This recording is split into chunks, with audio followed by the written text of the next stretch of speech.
With me? Thank you. We're going to honor our God. Dear Heavenly Father, Jesus, Yeshua, we lift up your name tonight. We thank you for this platform. We thank you for these three brave candidates here tonight that not only are intelligent and beautiful, but they love you. And that's the most important thing, is that they stand for righteous right ruling. We thank you that you would equip them with everything they need, that you give them the resources for this meeting tonight, but beyond, for the election coming up. Whether it's fair or not, Father, it doesn't matter because it's in your hands. We thank you that you are the one that's sovereign over all these things, and we trust you, and we thank you for that. We thank you for giving them an extra measure of strength and courage, because they are standing in the gap for our children in this district. I thank you that you would give them great favor, cause an upset to Mesa County, and put them in their rightful place tonight, Father, and in this upcoming election. We just thank you for this evening. Amen. Okay, folks, if you'll do a 180, let's take a look at the big one back there. I pledge allegiance to the flag of the United States of America and to the republic for which it stands, one nation, under God, indivisible, with liberty and justice for all. Thank you. Now I'd like to invite our candidates up to the stage.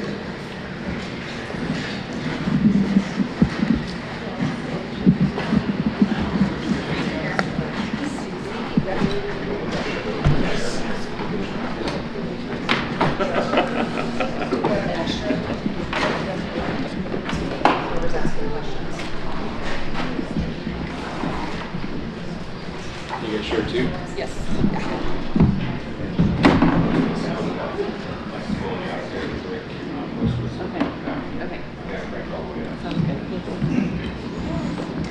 Alrighty, welcome everyone. We're super excited to have our candidates here and going to do our debate. I'll come grab your card in just a second. If anybody didn't get a card and has a question and wants to ask, there's cards in the back on the little table. You can get somebody to bring you one if you want to put your hand up. And then we can go ahead and get your questions asked. We had most of them submitted just before the meeting. But right now we're going to have the candidates introduce themselves and tell us a little bit about their platform and what their intentions are with our school board.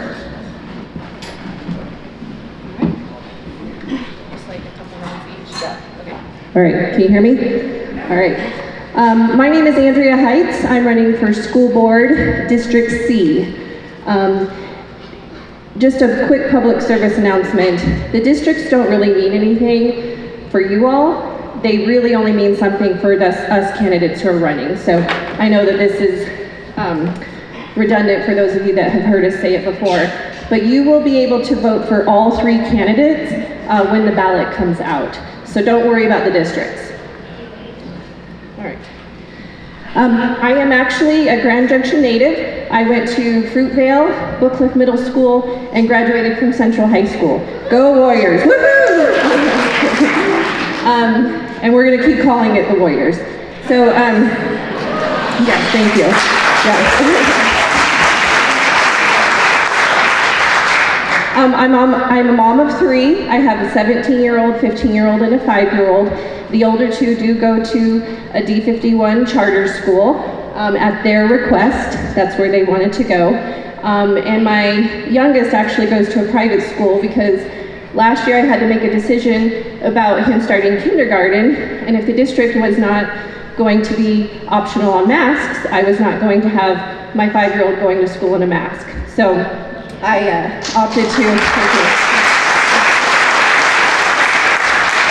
And as you know, you have to make those decisions early about where you're going to put your kids in school, so we opted just to keep him where he had went to preschool. So I'm personally invested in the public education realm. I actually went to Mesa State College at the time to get my bachelor's in geology and my teacher's license. So I actually did some student teaching at Orchard Mesa Middle School, and have actually always been interested in education. God had other plans for me. I met my husband and we moved to the Midwest for 4 years. Came back and just felt led to do some other things, but I've always shown up teaching in one way or another. And I've always been really interested in, obviously, our community and our education. I actually sat on the Juniper Ridge Community School Board for 6 years. We built a school on a budget, and we were transparent with our faculty, teachers, parents about what we were doing with the buildings. We actually had to reuse some of the buildings that we had previously owned and brought those over to the property. So building a school on a budget can be done. And we also went from turnaround status at our school to performance level in 1 year. And that was a collaboration between the board, the staff, and the administration of coming together to figure out what would work for our kids. And so those things can be done as well when there's great, open, honest communication. So those are just a few things about me. Obviously, I'm wanting to get politics out of school. School needs to be school. Our kids need to go to school to focus on school.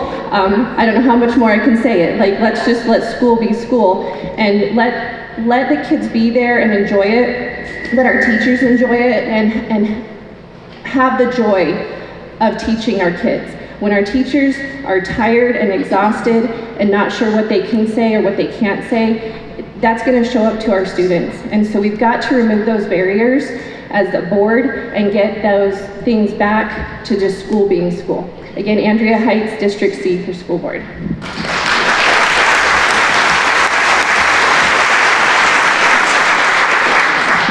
Good evening. I'm Will Jones. I am running for Mesa County School Board District D. I have been in Grand Junction for about 28 to 30 years. I was born and raised in Cheyenne, Wyoming, military kid. I moved out here a long time ago, loved it, stayed here. I'm a high school football coach at Central High School right now, where I've been for the last 6 years.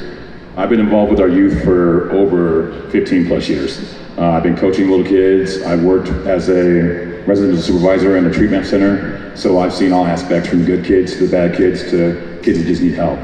I am a father of 8 kids, 4 of my own and 4 from my wife's, who we just got recently married, so nobody freak out. And they all vary. I have a daughter in the system who just turned 8 yesterday in 2nd grade at Pomona. I have kids that go to Orchard Mesa, and I have a son that goes to Central High School. So I'm all aspects of it, so I've seen everything. Being at Central, being a coach, I see the trials and tribulations of all the kids. They're frustrated about their homework assignments, them being eligible to play ball, their eligibility, what's going on with the teachers, they can't communicate, the teachers are frustrated, the kids are frustrated, the parents are frustrated, and there seems to be no communication going anywhere. What I bring to the table is I am able to talk to the parents, the kids, kind of like a mediator between everybody. I know the system, I know how things go, and I think that we spend way too much time talking about CRT and math instead of math and English. It's really frustrating.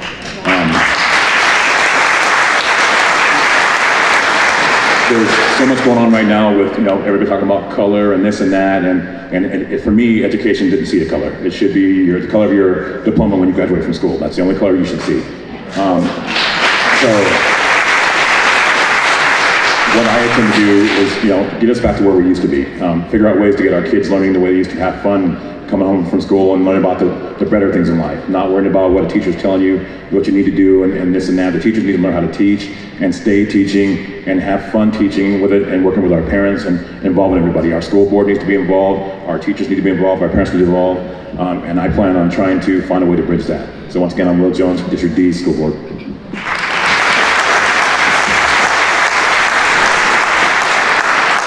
Hi everybody, thank you for coming out tonight. We know that there was a little upset in the schedule and everybody had to make things work to get here at 5:30. We really appreciate it and looking forward to talking with you all again and again to make sure that all of your questions are answered.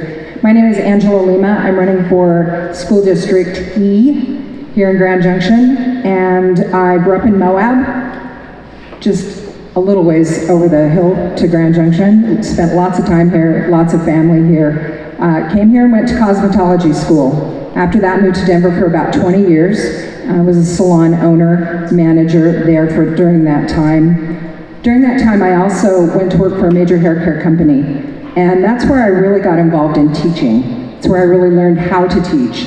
I went on to travel in almost all 50 states, teaching as well as abroad. I also spent 7 years on the faculty at our industry's #1 education facility in New York City. We have graduated, let me back up, sorry. Coming back to Grand Junction seemed like a really natural move, and we had an opportunity to move here and build an exceptional cosmetology school, something that wasn't run-of-the-mill, something that really truly gave kids an education in this industry. During that time, we found out that so many of the kids coming out of District 51 really were lacking in such basic skills, basic math skills, basic ability to read. We graduated over 700 students so far in those 15 years, and most of them come from District 51. And we've just seen a steady decline over that time. These kids come in looking for a career, looking to start adult life, and they're ill-equipped. Test scores in this district are ridiculous. The new test scores are 22% proficiency in math,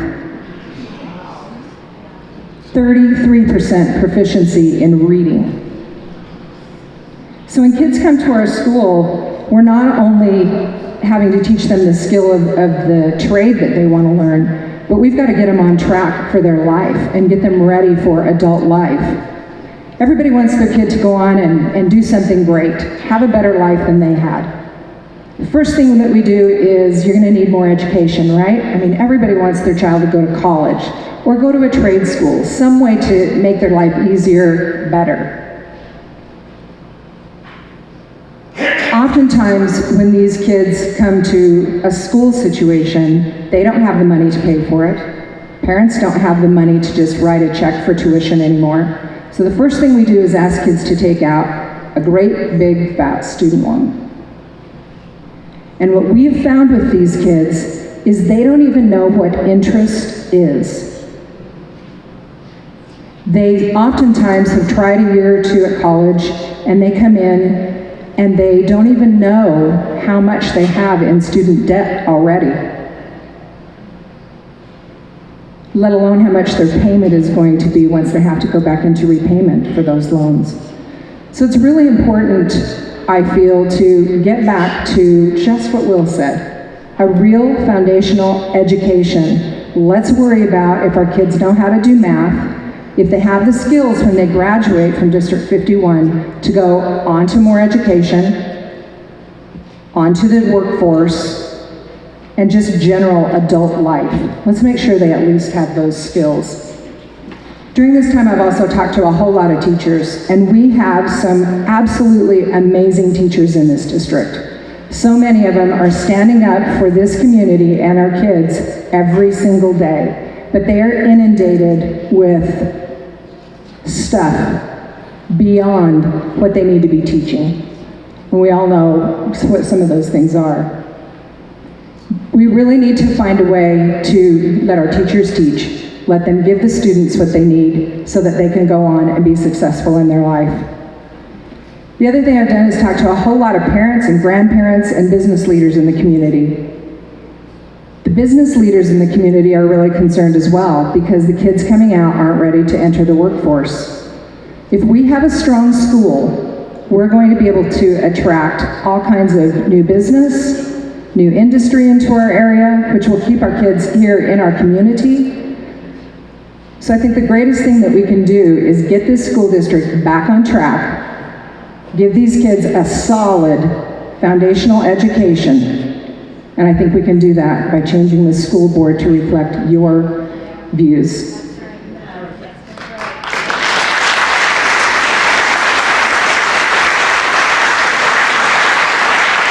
Angela Lima, District E. And let me reiterate, it doesn't matter what district they're in. We just need to make sure the 3 of them get elected and you get to vote for all 3 of them.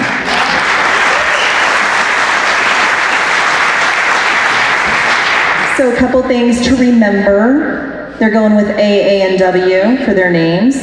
I went to a doctor's appointment this morning. I was talking to my physician and she goes, oh, that's hard to remember. She said, I'm gonna remember, aww. I thought that was great. So anyway, Okay, so I'm going to start with the first question. We'll have each of you give us like a brief 30-second or less answer so we can get through all the questions. And we'll just go like random, so whoever has the mic, okay? So all these questions came from the audience. What is your stance on the vaccine for our children in schools, and what about the mask mandate? The government should not mandate masks or vaccines. That's a personal choice between parents and their physician, period.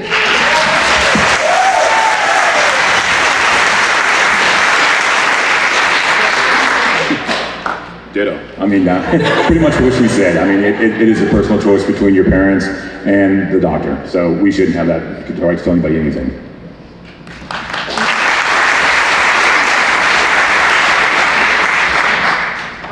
There you go. Exactly the same. Personal choice. Okay, next question. Will you start schooling our children to love and respect this great nation? What was that question? Will you start schooling our children to love and respect this great nation? I'll take it. I think the big problem is we've substituted politics for civics, and it's not the same thing. These kids need to learn about our founding principles, and they need to understand how they affect every aspect of their life moving forward. They don't need teachers coming into classrooms and inserting their own political views. That can be done at home. We need to teach them about the country, how it works. I think we'd be pressed to find District 51 graduates that knew very much about our founding and why our government even works the way it does.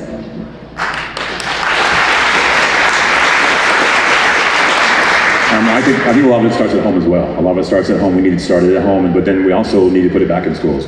We took out prayer in schools. We talk about other things. We need to learn the Constitution and not worry about what somebody did or or anything else. So that's where we need to start.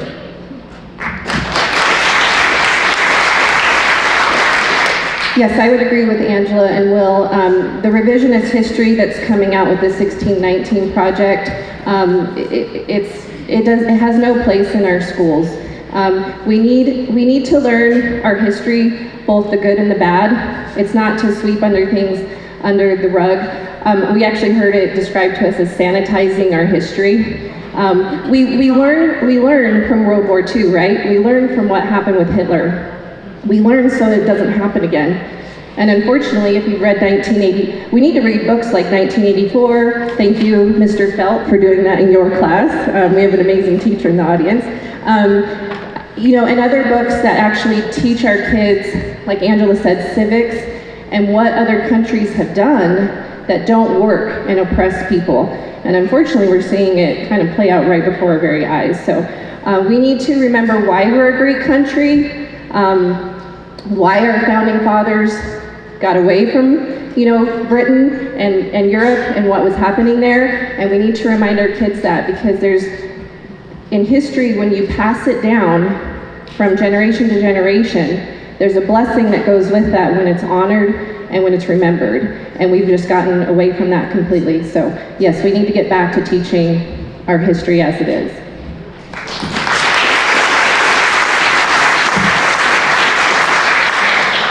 How do you view the role of the teachers union in district decisions? Go ahead, Will.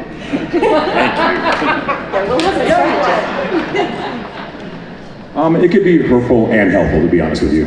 I think that the teachers are all important. They need to be heard as well. So I think when we're making decisions, we need to talk to teachers, get their viewpoints, and look at all aspects of it, the good and the bad, and weigh it. So, and like I said, it could be hurtful or helpful, but I mean, we deserve that much to listen to them. So. That's right.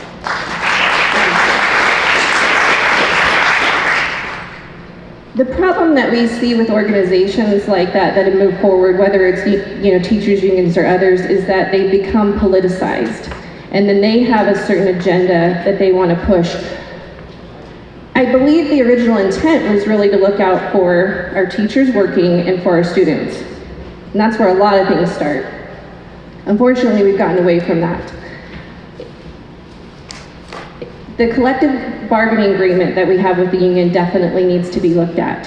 I think we need to make sure the union, I've heard from most teachers, even ones that are part of the union or the association, basically say that the union doesn't represent all of them or all their voices, which I would think if you're a part of association, it should be something that would represent the collective voice, but it doesn't work that way. So I think it's something that needs to be looked at. If things are helpful and we're seeing great results, then great, that's something we can work with. Based on past results, I don't know how helpful it is. And so if it's with students first and we have students at the forefront, then great. And so I think those are things as a board we definitely need to look at. I'm going to add this in just because it's along those lines and we've got a whole stack of questions. The next one is, how much influence do you think the teachers union has over the board? So if you guys could address that as well. So it appears that, I don't know what the board actually, what their interaction with the teachers union is, so I'm not gonna say that I do. But it appears that they have a lot of influence with the board. I really think that if we go directly to our teachers, we're gonna find all the answers that we need. And maybe if the teachers felt like they had a board that was listening to them, they wouldn't feel like they had to rely on the teachers union to do their bidding for them. So I really feel that we need a strong connection with our great teachers, and they'll tell us what's going on in their classroom. They know what's going on far better than any union ever could. So I think go straight to the source, talk to the teachers, they'll tell us what we need to know about their life, and we won't need the union.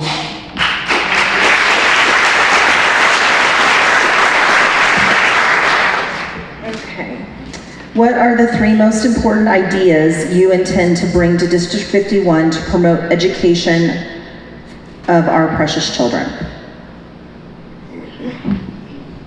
One of the few ideas is we have to learn to communicate and be honest, be transparent about things. There's no, when you communicate about something, be honest about it, be forward with it, and make sure we share that and stick to it. We can't tell you that the sky's going to be gray tomorrow and then change it to blue. So if we tell you it's going to be blue tomorrow, we have to stick to it and say it's going to be blue. So it's one of those things that we just need to learn to communicate and talk, get to know each other, make sure everybody's involved in it. It's not just an answer that's made by a school board, it's made by the parents, the teachers, as well as the kids.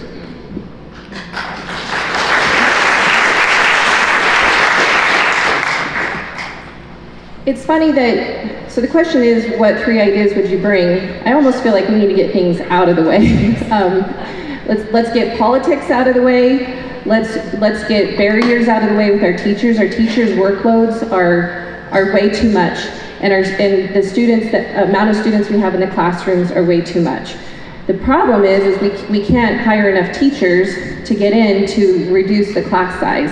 If a teacher has a reduced class size, the students get better instruction, they get better one-on-one time with the teacher, they have better relationship, and a lot of education boils down to having good relationship. So we need to create a district that can recruit and retain exceptional teachers. And so we need to also get politics out of the way, like we keep saying, and reduce the barriers that our teachers face. I also think that having true leadership on the board, we're leaders that are humble, they take responsibility for their actions, and they own up to their mistakes. And if any of you have been to the last two school board meetings, that is quite lacking in what we see from our current board leadership. They don't listen, they don't want to listen, they're condescending, they're arrogant, and then they basically alienate the public, their constituents who elects them. I'm sorry, a lot of people keep saying this is a volunteer job.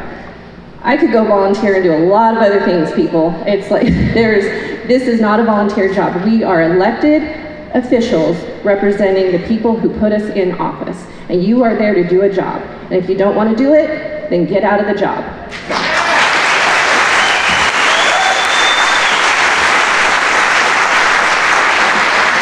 I'll try to stick to 3 things. The first thing is fighting for that foundational education with our kids. There is no reason that in 12 years of public school, these kids are graduating with such a lack of skill and ability.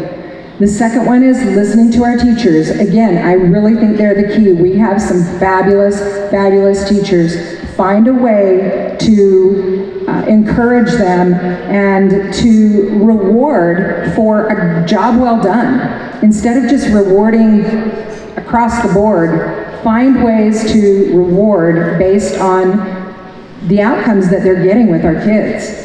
Our outcomes have just got to come up. That is our report card of how we're doing as a district, and right now, it's not so great. The other thing is really involving parents and parents and grandparents. We've got some brilliant business people in this community and some parents that really want to get involved. One of the things that I hear a lot from teachers is there are so many parents that don't want to get involved. Well, I've been to the last, 12 school board meetings, and I've seen it go from a handful of parents being there and engaged with the school board to an absolutely packed room, standing room only. So they want to be involved. Let's let them get back involved in their kids' education. And you need a board that will stand up for you and listen to what's important to the parents and our community. Amen.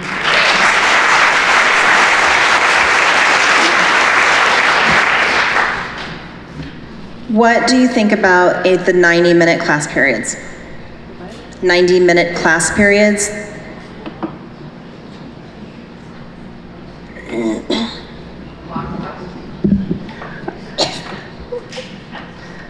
So, it's a great question about the 90-minute class periods, and I'm sure there's pros and cons. I don't actually feel, since I'm not actually teaching in the classroom, to be able to speak to that. As a board, I feel like we need, like Angela said, we need to start talking with our teachers and actually listening to them about what works. If teachers feel a 90-minute class period works, then let's do that. What we need to stop doing is changing things every 2 or 3 years. Our teachers are getting frustrated with starting a curriculum, and then it takes 2 years for them to kind of get a curriculum down. By that point, we've then decided to do something else. We need to make a decision and choose it, measure twice, cut once, right? It's not that hard. So that's what we need. That's from the board standpoint. The only reason I'm hesitating answering the 90-minute question is because from a board standpoint, we look at the budget and policy. We don't really get into kind of the metrics of how they want to teach and the time they teach in the class, but what we can do is hold the superintendent and the administration accountable to making sure that we're not changing things all the time on our teachers, which again, like Angela said, we can do that by having collaborative and, like what Will said, communicative groups where we can get this information and work together. So that would be my answer to that question. Okay, I said let's leave it and we'll go on to the next one. How would you address teachers that are playing CNN in their classroom, displaying BLM flags, and making their political own agendas known to their students? I said this the other day. We talk about CRT. What's the big thing about CRT? How do you feel about CRT? My answer is it's not critical race theory, it's creating racial tension. That's what I call it. So I'm going to tell you how I really feel about it. I think we spend way too much time worrying about what's going on with CNN than worry about what's going on with our own kids. That's why our kids are fighting, they're being suspended, they're doing other things they should be doing, so they're not interested in school anymore, because we're forcing things that have no business being in the classroom. If I want to know what's going on at home, I'll talk to my mom and dad at home.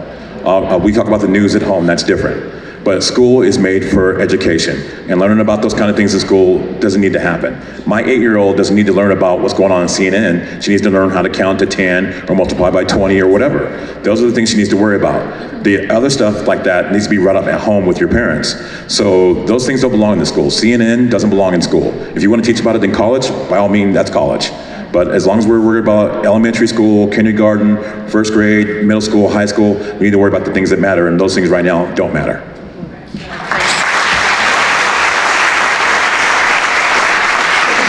I think the biggest reason that we're seeing all of this is we've got a school board that does not reflect our community. It just doesn't. They're not listening to what's important to this community. And that's why school boards and school districts are separate. That's why we're not under one big umbrella with the state or a federal. So I think it's important that, again, we get this opportunity to put 3 conservatives on this board. There will not be another opportunity for that for another 4 years. That's a long time to live with what you're living with right now. So again, there should not be any politics and there shouldn't be teacher opinion in the classroom. They should be teaching principles. They should be teaching facts. And everything else can be left for, clearly, our teachers don't have enough time to teach. And I think a lot of it is that they're overwhelmed with all of these other things that they've got to contend with on a daily basis. So let's take that out of the equation and let our teachers teach those foundational things that our kids need.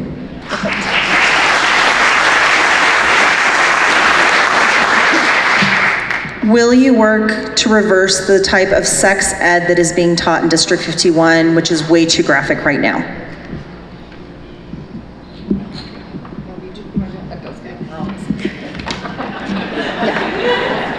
I know, we're all answering it the same way, but, so yes, the sex ed has to be looked at. Unfortunately, we have some small ears in this room, don't we? Is okay? All right. So I don't know if you guys know, but they're teaching, it sounds great like they're teaching abstinence, right? Do you know how they're teaching abstinence? By masturbating. Yeah. I have a teenage son. I really don't want to, I leave that conversation up to my husband. So that's not okay. We don't need to be teaching our kids those things. We need to teach abstinence in that saving yourself, the risks of going out there and being promiscuous. And a lot of this gets really tricky because the district takes a lot of money from the state in order to get this kind of funding. And so we fortunately do have some amazing people on the administrative side that overview or oversee the curriculum.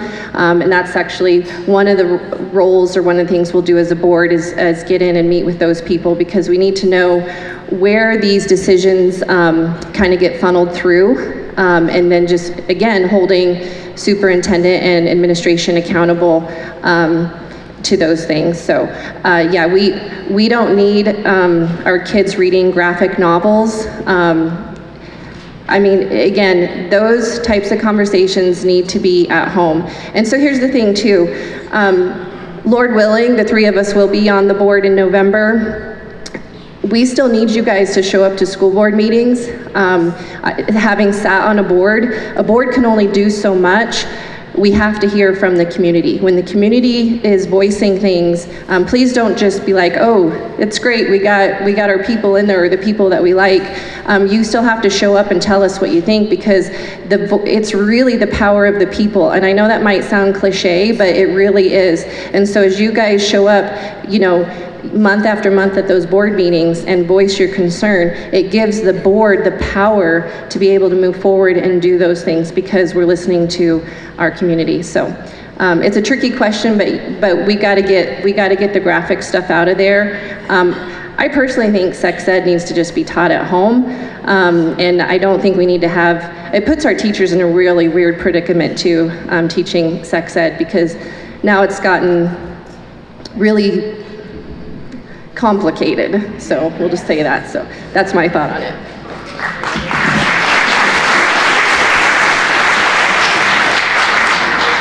So the unfortunate thing is that we have a governor that really likes this stuff in our schools. And I mean, we do. If you read his idea of what this needs to look like, it's really not pretty. And it's just one more of those things that takes away from our kids being able to get a good education and to be ready to go on with their life once they graduate from high school. So it's going to get tricky, but I think we're a pretty scrappy bunch up here. And if there's a way around it, we'll find a way around it.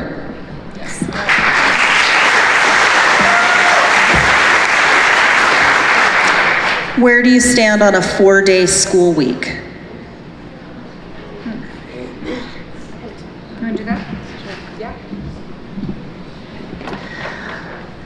So I've had kids both in a 5-day and a 4-day school week. I can see the benefit of both. I think a lot of times the 4-day school week ends up being a burden for parents who work and need kids at school. So I think it's something we need to look at. It does also help our teachers when they can have an extra day to prepare on Fridays. So it's a tricky one. I would like to get more feedback, both from the community and the teachers, before making, a hard decision on that, because I know there's pros and cons to both. I think if we do a 4-day week, we need to make sure that we have options for those parents who work and they can't then try to go pay for extra childcare. That puts a financial burden on them.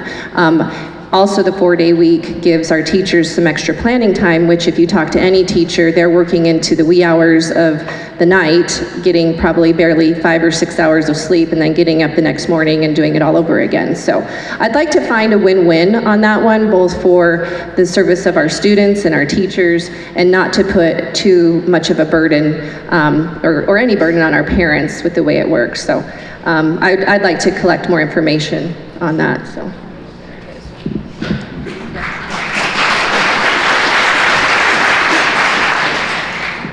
How would you handle no child left behind mandate?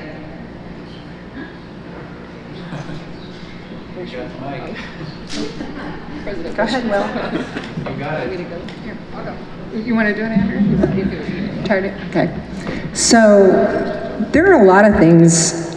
Being a post-secondary school owner, I'm asked these kinds of questions a lot.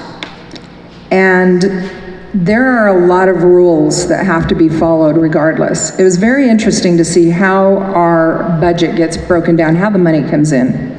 So about 30% of the money for our budget comes from local, comes from your property taxes. About 10% comes from federal government. The rest of it comes from the state. And with every penny we take from them, there are strings attached to it. There are rules that are attached to that money. So while I would love to say we would love to run in there as a school board and just start knocking heads, right? Just get in there and start breaking it up and start doing it the way that we as a community want every single thing done. There are some of these things that we're going to have to, like I mentioned before, find a way to work around some of these things. There shouldn't be any kids left behind, and if we would get all the rest of the garbage out of our classrooms, we would have a lot more time, and our teachers would be able to focus on teaching these kids reading, writing, math, science, history, all of those things that we know are important.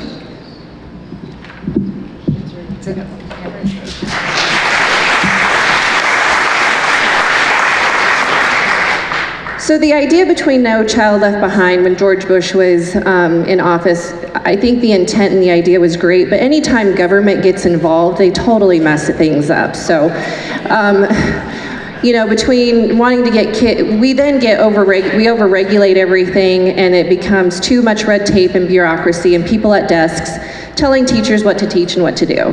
So as much as I'd love to say that no kid would be left behind under what he implemented, we can get no kid left behind if we just get government out of the way and we let teachers teach and we let parents make the decision that's best for their kids. So we can get there, we just need to get things out of the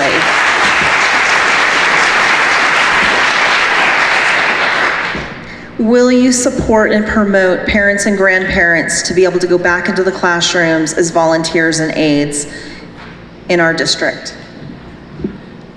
As we said, parents need to be involved. So if it's needed and where it's at, most definitely. We need to have everybody involved in it so you know what's going on. I can't just send my daughter home and say, here you go. But unless we know so if they want to be in the classroom, they want to understand being a volunteer, most definitely.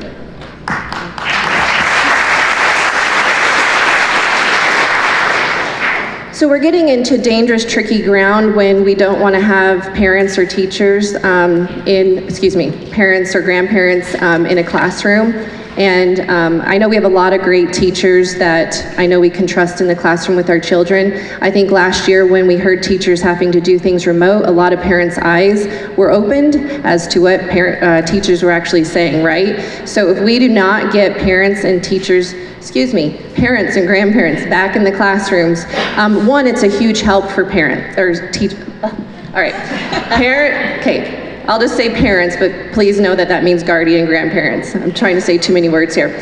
If we get parents back in the classrooms helping out, it's a huge help to our teachers. And we already are short-staffed.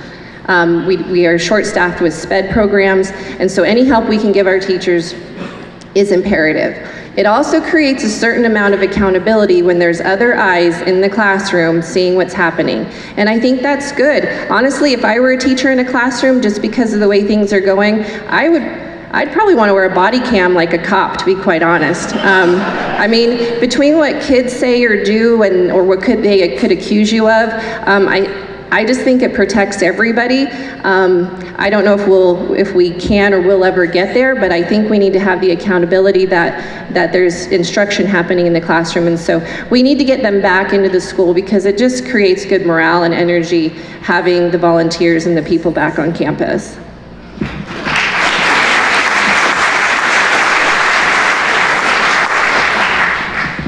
Okay, so part of the questions on this have already been asked, so I'm going to skip ahead. What are your thoughts on vocational training? And what type of classes and courses do you feel should be taught? Oh, I guess I can take that one. That makes sense. Vocational training, I think, can be a little bit tricky, and I'll tell you why. So we could have a high school program in our school. We could have offered that. But what we found was that, again, these kids aren't coming into this with enough of a foundational education to really be able to move forward with that. So we found that it was really important for kids to complete high school and have that experience before starting this particular program. Now, when I was in school, we had wood shop and auto mechanics and all kinds of different things that really, for a lot of kids, were like sports. Maybe you weren't really athletic, but you were a great mechanic. And so it gave kids an outlet to be able to move forward with probably the direction in their life that they were going to go. And it was almost extracurricular like sports would be or like music would be. So I love the idea of those vocational programs, but I think you've got to be really open-minded and really look at them all the way through, not just say, we're gonna throw vocational at all of the kids and expect them to have an unlimited array of choices. Some things I think would work great in a high school setting, other things not so much. And again, that should be a reflection on our community and what is important to this community.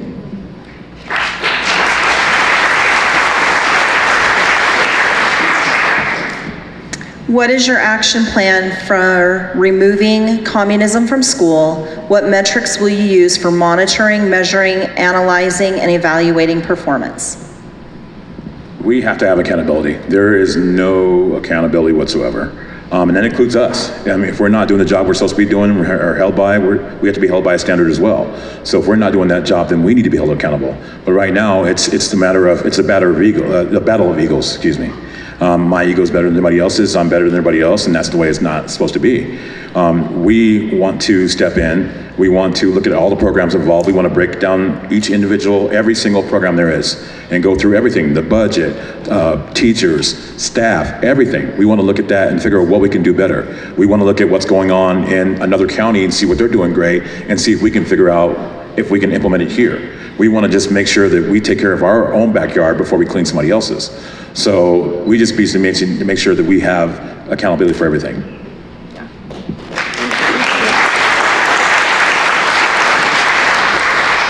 So to expand a little bit on Will said, we've actually kind of looked at a program in El Paso County where their mill levy decreases if the performance of the school decreases. So how would you like if your taxes were actually tied to student performance? So, I mean, you guys should be getting you should be getting a result for the money you're paying, right? That's how business works. You get a product, you want the product to be good, and I'm not saying our kids are a product, but their education is the product. So I think that's something that we could look at. I'd be the last person to say I want my taxes raised. And if we can get teachers paid better, and if we know the money is going right to the teachers and going to performance, wouldn't that be amazing if that was tied to then whether our taxes went up or down with the mill levy? So that would be one thing that we could look at. Secondly, if we want to look at no Marxism, communism being taught in our schools, then we as a board would need to make a resolution that no CRT or any type of CRT curriculum would be taught in our board, and that there would be consequences if any of that happened in our district.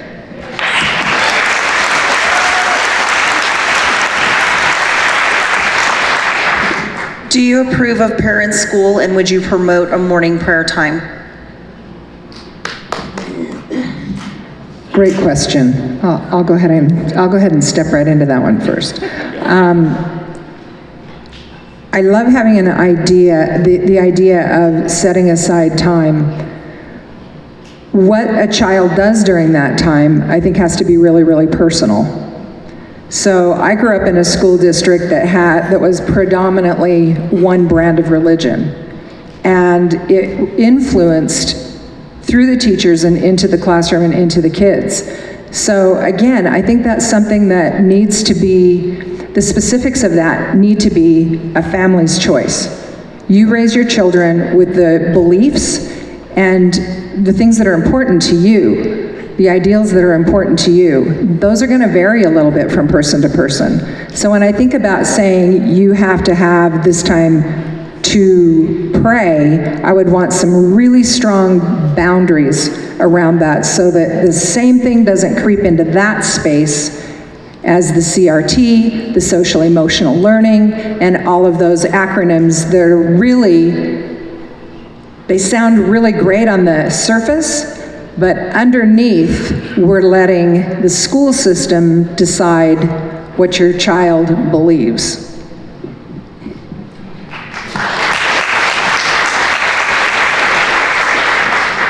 One thing that I do with my football team, they took prayer away. They didn't like it. They didn't want to do it. But with me and my boys, we pray anyway. So what we do after the game is over. So what we do is we all get together. We tell the other team, if you want to join us, you're more than welcome to. If not, it's up to you. And I let my players know, we're going to take a knee. We're going to pray. If you don't want to be involved in it, by all means, walk away. I have no problem with that. But for the rest of you guys, grab a knee. So we sit down, we pray, we pray over our health, we pray over the game, we pray for safety, for whoever to get back, we pray about our day, and there's nothing wrong with that. And if you don't want to be involved in it, that's your choice. But I think we need to give the kids that choice, and they say, hey, we're going to pray, because, we wouldn't be here without God. So without us, God's nothing, so it is what it is. So I think that choice does need to be, if we want to bring prayer back, we definitely need to bring prayer back and make sure everybody knows that if you're not comfortable with praying, then you don't have to pray, but, this is something we are going to do. I'm not going to follow up to that. That's pretty good. Amen. If, when the state decides children must get the vaccine, will parents be informed? Will you make sure that that happens and that before the child gets it? And is it your recommendation that they fill out a non-consent form now if they don't want that to happen?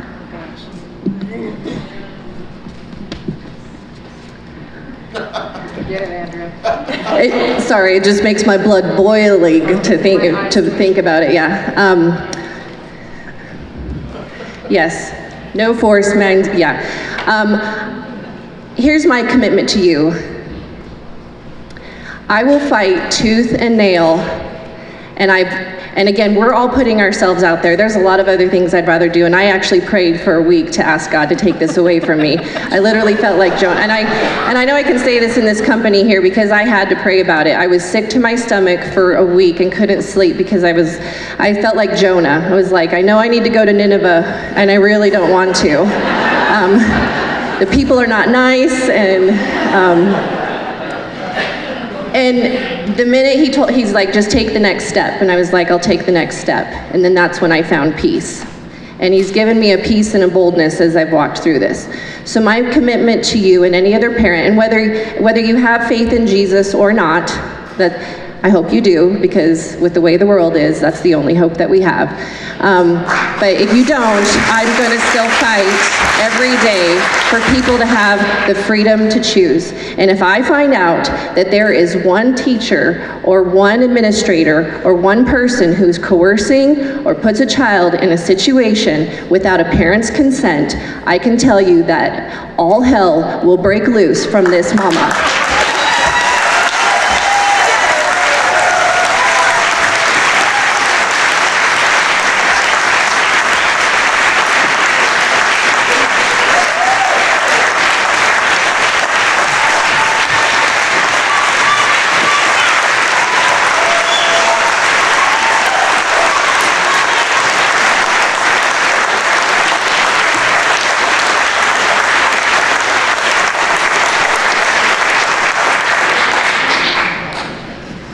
Okay, now that you made everybody cry. Okay. Do you have a plan to make parents responsible for their own children? And I know you can't make that happen. But that's the question on the card. But if somebody has that answer, can I talk to you out here later? Because I'm really interested in the answer to that question. Okay. How do you plan to hold teachers and administration accountable for teaching emotion and their own opinions? Let me just go back to the previous question real quick. So Okay, go for it. It's kind of like you can't, there's people who own puppies and kittens and things that shouldn't either. So, and unfortunately, when you have sex, it's a biology, that it can create a baby, and some people don't plan on that. So I'm thankful that they keep the baby. That's good. What it goes back to Will saying is that we need to just create a better community, right? There's a lot of single parents out there, single moms who are working jobs, and the last thing that they even feel they have the energy to do is come home, check kids' homework and other things. And believe me, I don't know how single parents do it, and I give them props for doing that. So what we need to do is create a community that can come around and help support those parents. And some kids unfortunately have parents that are checked out. They're addicted to drugs, they're in jail, they live out of their car. There's a lot of really sad situations in our county. And so maybe if the parents aren't there, we have partners and other great programs here in Mesa County that we need to find those people that can come alongside those kids and help them. And I can tell you, probably any teacher probably feels like they're also a parent as well. And so I think the complicated answer to that of helping parents step up to be parents is that we're just going to have to find certain ways to help support those children that are in situations, from single parents that are spread thin to kids whose parents are just checked out. So as a board, I'd like to look at ways where we can continue to work with other organizations in town to help support families like that. So that would be my best answer to that question. Okay, Will, do you want to take how do you plan to hold the teachers and administration accountable when they're bringing their own opinions and emotions into their classroom? Well, once again, we go back to the accountability issue. There will be performances. We need to do evaluations. We need to talk to them. We need to the administrators, the teachers, us. We need to do active evaluations and go through them and actually go into the classrooms and go into the schools. A lot of people say, well, you're a school board, it's somebody else's job to go into school. Well, I don't see why it's not our job to go see what's going on. If we want to walk through schools, of elementary schools, to see if a thing is working, a law is working or rules working, we should be able to go do that. And I think it shows good faith with the community to see us going through the schools, to see us spending a day in an elementary school or a junior high school or a high school, or a kid can look up and say, hey, there's a school board member, or there's a teacher saying, hey, the school board's here, they're checking on us.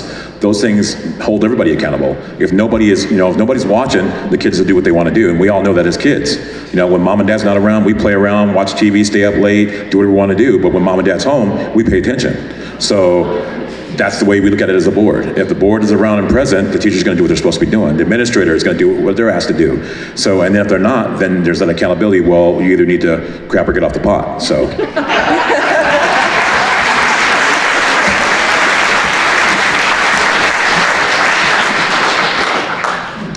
How much influence and time will this board spend looking over our curriculum to make sure that our curriculum is meeting the needs of our students?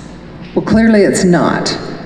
I mean, our outcomes. I mean you, the three of you. Our outcomes tell us that what we're doing is just not working. So we've talked about this, all three of us, and we want to do a deep dive into that. And again, working with teachers that are getting great outcomes. We've also got some charter schools that have exceptional outcomes. So why are we not going into those schools and seeing what they're using and why it's working so well? But I think we need to spend a lot of time with it and really make sure that we look at all sides of it, that we have teachers involved in looking at those new curriculums with us, because it's very expensive, number one, to be switching curriculums around, and it's really hard on our teachers to just be changing things up all the time because we've got the new whim of the moment. So I think a lot of these things are going to take time. I was really happy to hear that it was a 4-year term for this job, because it's going to take a little bit of time for us to get in and really start to unpack all the pieces that go into making that decision. And I think whim decisions have not played in our favor so far, so we'll spend the time to do that.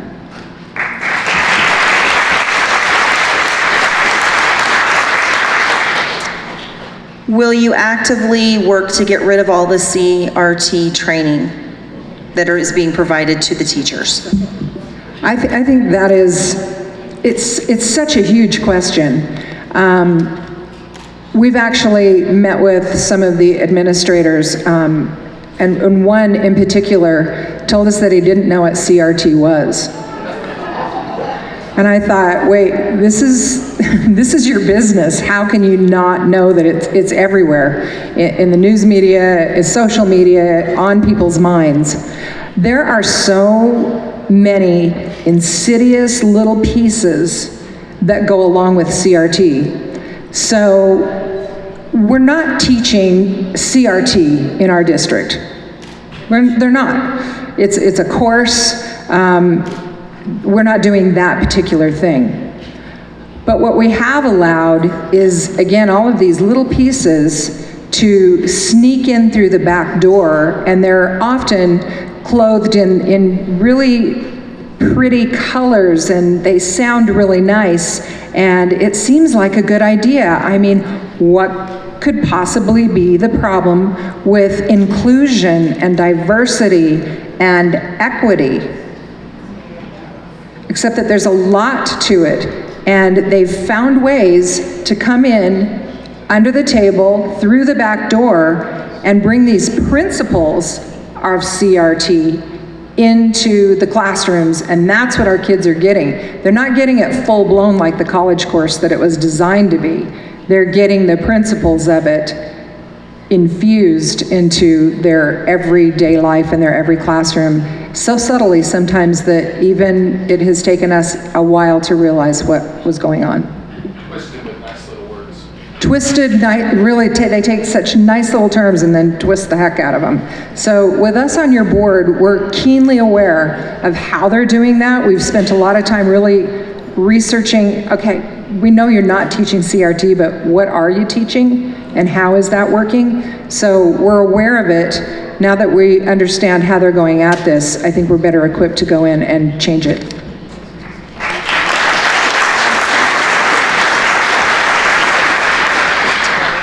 The county commissioner said that they would hold the conservative line. How can we count on you to do the same thing? It was hard for me to say that sentence. Sorry, but it was.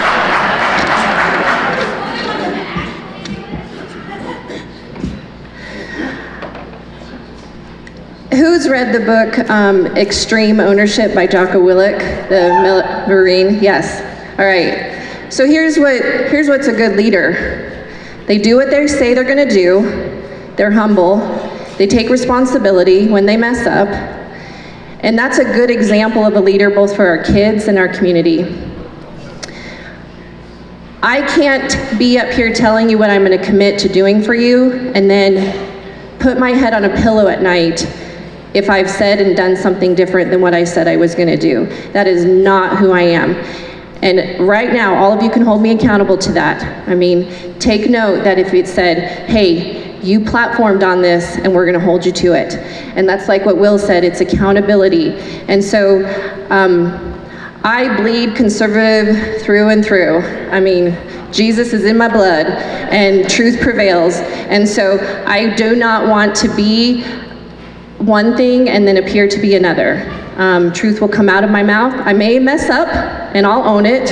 I do with my kids all the time, you know. And so that's just what you guys need as true leaders. You don't need people who are arrogant and condescending and think they know better than you. We are actually servants of you guys, and that's what our job is to do. So I will hold the line on what we say we're going to do.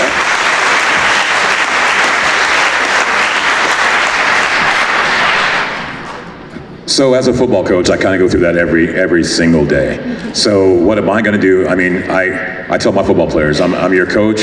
If I lead you down the wrong direction, if we lost, I take responsibility because I didn't do my job well enough. If we win, you guys did a great job, but I kind of helped you out a little bit too. So it goes along with that. Along with the school board, if I say I'm going to do something, I'm going to do it. If I don't have the answer, we're going to find the answer. If it's not the right answer, then we'll find the right answer. If it's something that we're stuck on, then we're going to go talk to that person or the next person until we get something right. If we get it wrong, we'll be sad about it, but we will definitely make sure that we do what's best for everybody and what we say we're going to do. And with me, if anybody that knows me as a coach, I am that person. I lead teams every day, and I hope that we can lead the school board along the same way.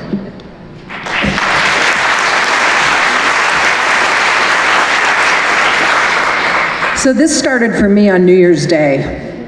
I was sitting in my living room after a torturous few days after the election, and coming to the realization that something was wrong, something terrible had happened to this country.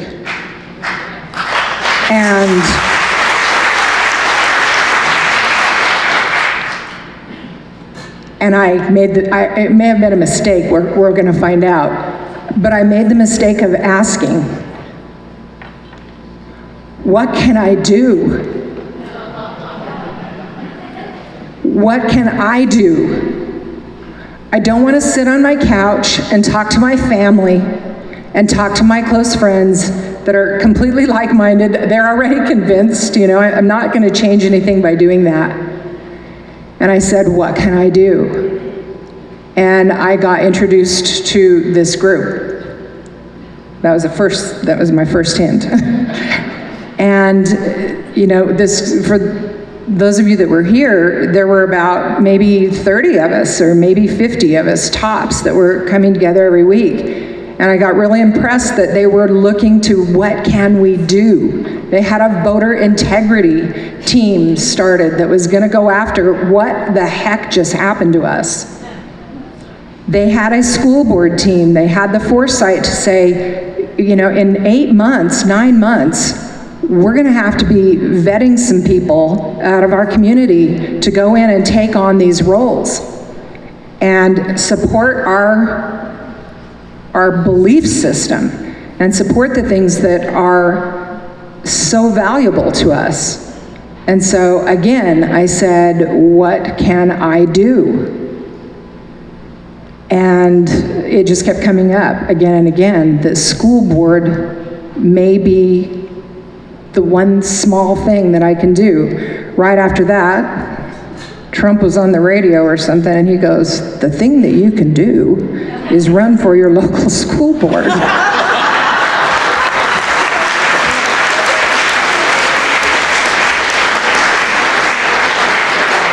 So, the big man first said, maybe you should look over here at the school board, and then, it just kept coming, more and more different arrows pointing towards this goal. So I am here not because I had any political aspirations. I had aspirations for a time on the beach somewhere, in Florida where they're not completely nuts. And, but it comes down to this, and I think a lot of you in this room know exactly what I'm talking about. Are we gonna let it go, or are we gonna take it back?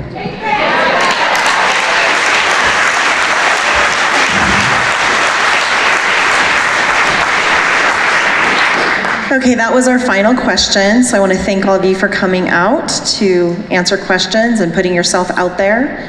And by the way, Angela took the bullet for me because I could be sitting in the hot seat, so thank you.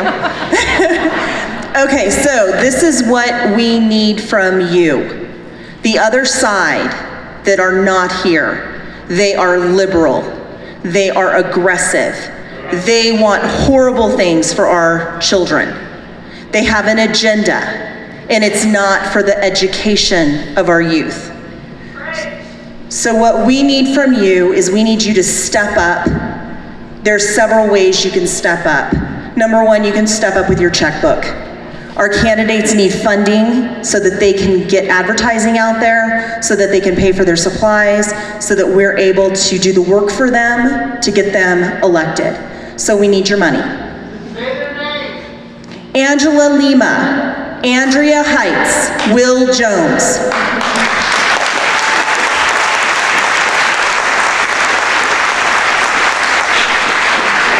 Just remember it's AAW, A and W root beer, okay? Just keep that in mind. All right, and then the other thing that we need from you is we need people to go out and go door to door and knock doors for us. We need people to sign up. There are 4 times that are out on the table out there for training. I will sit down with you, I'll spend about an hour with you, maybe give or take a little less or a little more depending on how many people show up to those trainings. But we have times in the evenings, times in the afternoons for you to come train so that you can be educated, safe, and know what you're doing when you go knock on those doors. We have fantastic technology that makes that super easy and really effective. And so I will spend that time with you to get you trained to go do those things. The other thing that this app offers us is it protects your identity and you can make phone calls for our candidates. And your phone number's not going out there. So you can come, get the training. If you can't go door to door, that's fine. You don't have to go door to door. You can make phone calls. We have got to get their names out there. We've got to get the word out there. In our city council election for Grand Junction City Council, the biggest thing that we heard is we didn't know who to vote for because there's no party line on the ballot. So we have to let people know who our conservative candidates really are. And I'm telling you right now, the other side is promoting themselves as conservatives, and they are not conservatives. So we have got to get out the word of who our true conservatives are.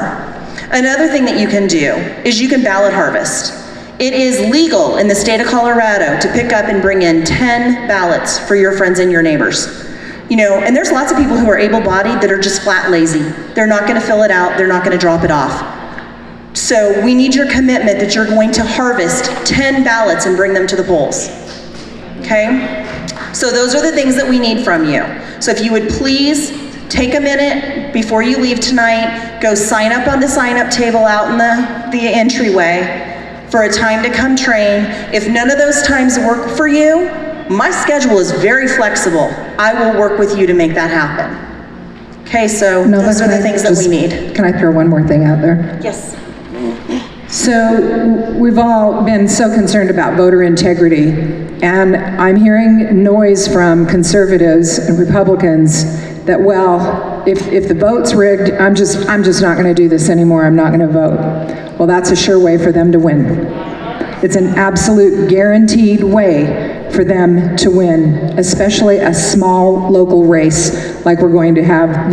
Everything on the ballot pretty much is local or just to Colorado. So it's so important that you talk to people and let them know, number one, they can vote for all 3 of us.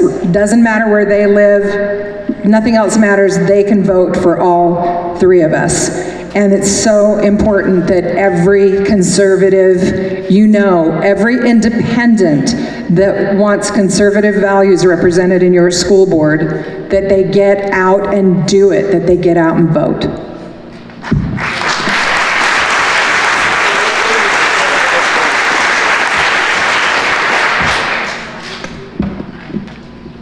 Okay, there was a request real quick for you to each stand up, I think, so everyone can see you one at a time. We'll tell your names again. So we'll start here with, this is Andrea Heights. We've got Will Jones and Angela Lima. All right, and I just want to go off of what Nova was saying. You guys are pumped up, right? You've heard from our conservative candidates. They are awesome. One thing that we are asking that you could do even just tonight or in the next 24 hours is send out an email. I've put together an email that it just consolidates everything you just heard. It talks about voting, it talks about who they are, and it talks about who their opponents truly are. We have that email available that you could send to everybody in your contact list.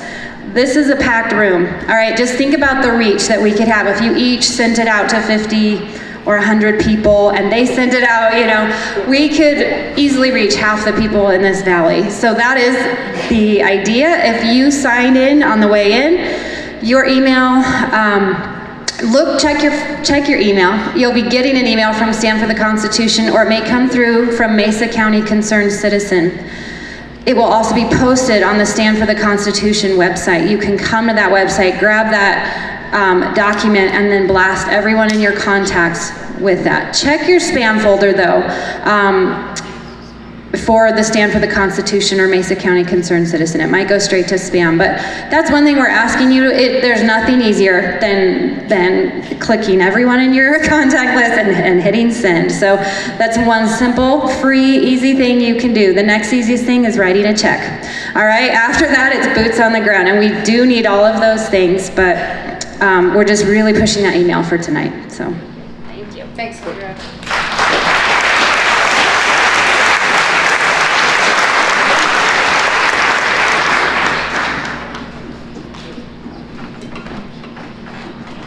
Okay, thank you. We're getting ready to start into the second part of this program tonight. We've got an issue, folks. We need to consolidate down to every chair being full because we're limited to the number of people, and anybody that's standing in this room will be asked to go up to the upper sanctuary, and we'll be zooming everything that's taking place here. Will be zoomed up there. We have to be seated, so if there's chairs between you are not filled, move in, people. Let's open up the outside edges so people can find them, find a seat, and get in it. Thank you. Once again, it's about tripled since the last time I made this announcement. You've noticed some security people roaming around out here on the premise. We've started to attract some attention, not only in Mesa County, but we're being asked by groups out of Kentucky, West Virginia, 3 locations in Denver, 1 in Pueblo, to start this same thing in their areas.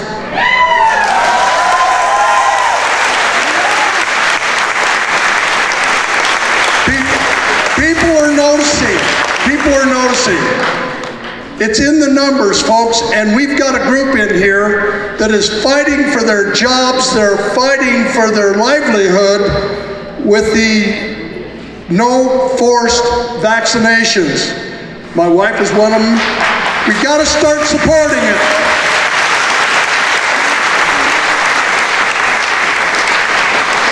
We need to line the streets all week this week, throughout the day.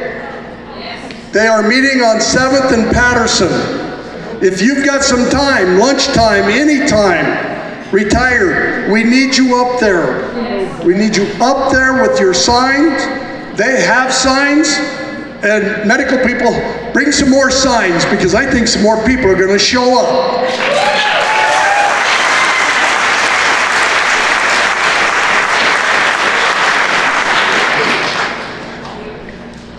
Okay, folks, thank you again. Stand for the Constitution. I'm Tom Keenan, President, and God has placed some wonderful people in front of me for this organization to be able to handle what's going on here. Hey, we've got about, I was looking at it, we've got about 17 leaders that are working with this group right now to keep it going, keep it ahead. Our communications has gone to 4 levels as of tonight. We just added a video sending this. We've got a group in Denver right now, a lady down there with 20 people waiting to see this next event on Zoom, who wants to start this same program down there. The security has asked us, if anything were to happen, we know we've got people in here with concealed carry. Protect yourself, stay right where you're at. Don't start running around with guns. They don't want 100 people running around here with guns. Stay down, they've got it covered. They've been scoping this place out all day long with drones. They've got a better map of this place than just about anybody in Grand Junction, okay? They've got it narrowed down, and they're watching out for us. So we can sit in here in comfort and safety, security, knowing that we can enjoy what we're doing in here while they're working out there.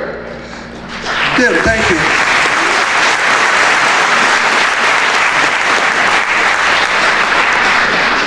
And again, folks, we need help here. The expenses that we're incurring and going to these 4 levels of media have quadrupled from what we were doing. Okay, our website is building. It's building each day. I've been on it. It's fabulous. It's faith-based, good information, and there's going to be more on there. We are going to have a conservative blog on there. If you're a conservative writer and you're good at it, we want you to take part in it. We want you to get it. We'll get to us, and we will get to your information up there. Give us that address again, please. The address. Website address. Here's our leader here. It's standfortheconstitution.com. And did you change the STC? That the email, is that changed? Oh, and the email is the acronym for Stand for the Constitution at Reagan.com. So if you see that, that's us. Yeah. Okay, folks, we have a Zoom meeting starting here in about 5 minutes, so we're going to stop with that. And again, don't forget to help out financially. Boots on the grounds. I've made a commitment to every one of these 3 people up here. We're going to have at least 3 people at all 50 school buildings every day the last 2 weeks. Because that's what I ran into when I was running for school board. I pulled up and it was me with a half a dozen teachers with signs and handing out flyers. We're gonna beat them. We're gonna embarrass them. Thank you.